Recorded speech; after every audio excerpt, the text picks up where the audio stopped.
Check your thermostat right now. Maybe it says 68 degrees, maybe 72. You set it once, forget about it, and go about your day. But for over 300,000 years, every single one of your ancestors faced the exact same problem every single winter. And they had no thermostat, no insulation, and no solid brick walls.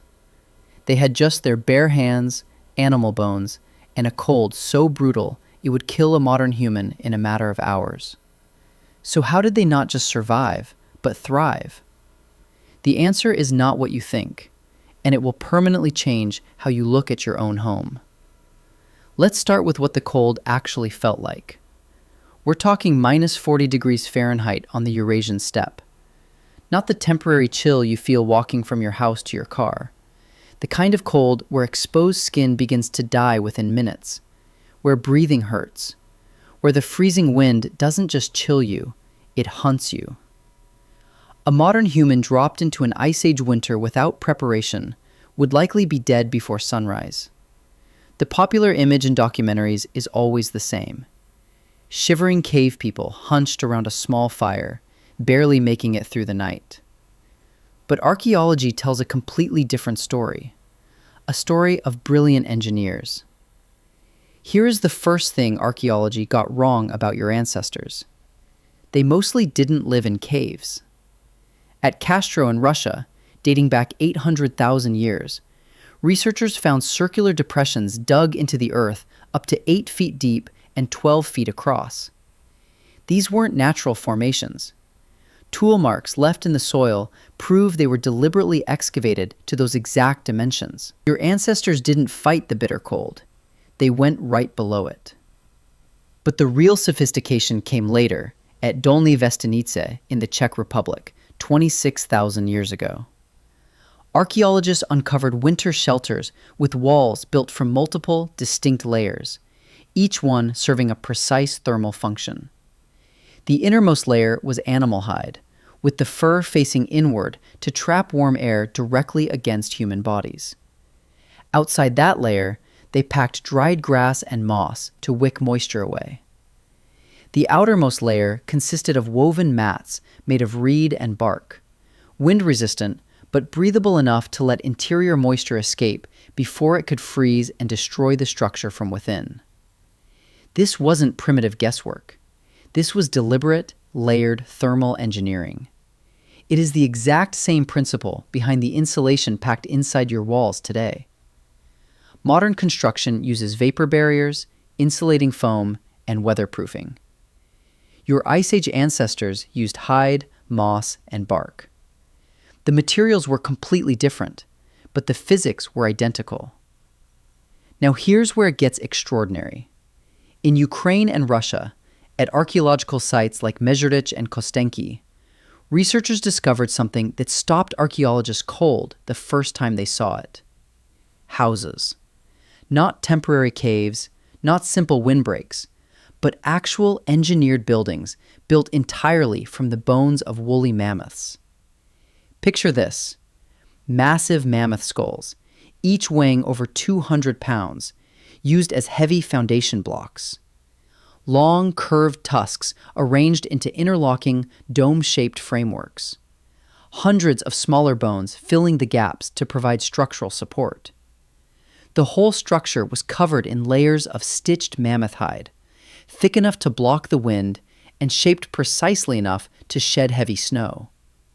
That is not survival instinct. That is architecture. Experimental reconstructions of these houses have confirmed what the archaeology suggested. A properly built mammoth bone house could maintain interior temperatures 40 to 50 degrees warmer than the outside air using only modest fires. Modern Arctic shelters built with industrial insulation and electric heating often performed no better. Let that sink in. Stone Age builders, using only bones, hide, and stone tools, matched the thermal performance of modern Arctic engineering. But none of this worked without fire. And fire wasn't just warmth. It was the entire operating system of Ice Age winter life. The heating systems inside mammoth bone houses were sophisticated by any standard. A central hearth provided primary heat. Smaller, secondary hearths were positioned carefully around the perimeter, creating warm zones for specific daily tasks. Food preparation here, tool making there, and infants and the elderly placed nearest to the warmest spots. The layout wasn't random, it was planned. In the treeless steppe, wood was not always available. So your ancestors developed an alternative fuel system.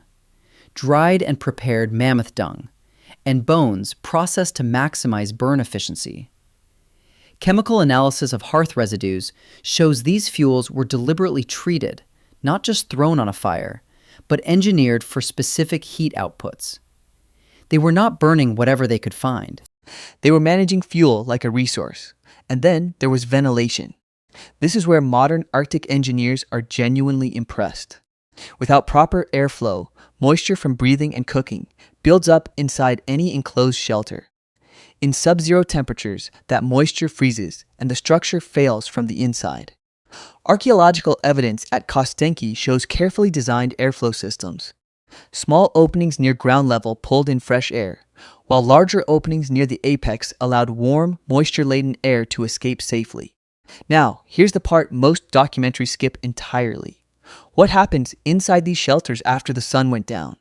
Before we get into it, tell us in the comments, which country are you watching this from? Let's continue. For hundreds of thousands of years, your ancestors went to bed at sunset and woke before dawn. But they didn't sleep the way you sleep. They slept in two distinct phases. 4 hours of sleep, then a wakeful period of 1 to 2 hours, followed by 4 more hours until dawn. This wasn't insomnia. It was the default human sleep pattern documented in historical records across dozens of cultures. During the day, 80% of talk was practical logistics, hunting, tools, and resources. But at night around the fire, 81% of conversation was stories. The campfire was the original theater, the original classroom. The famous Venus figurines found at Paleolithic sites were mostly discovered in winter shelter contexts. A mammoth bone house took 2 to 3 weeks of intensive work by 8 to 10 adults, which means construction had to begin in late summer, well before conditions made outdoor work impossible. They were planners with seasonal calendars running in their heads. Food storage was equally engineered. In permafrost regions, underground chambers connected to winter shelters served as natural refrigerators, keeping meat frozen and accessible throughout winter, even during the worst storms. Clothing worked on the same composite principle as the shelters, utilizing multiple layers of different animal hides, wolf fur, fox, and Arctic hare, to trap air and shed moisture. The same physics as a modern winter jacket developed independently out of pure necessity 25,000 years before Gore-Tex existed. Go back to your thermostat. The number on it represents a temperature your ancestors would have considered miraculous.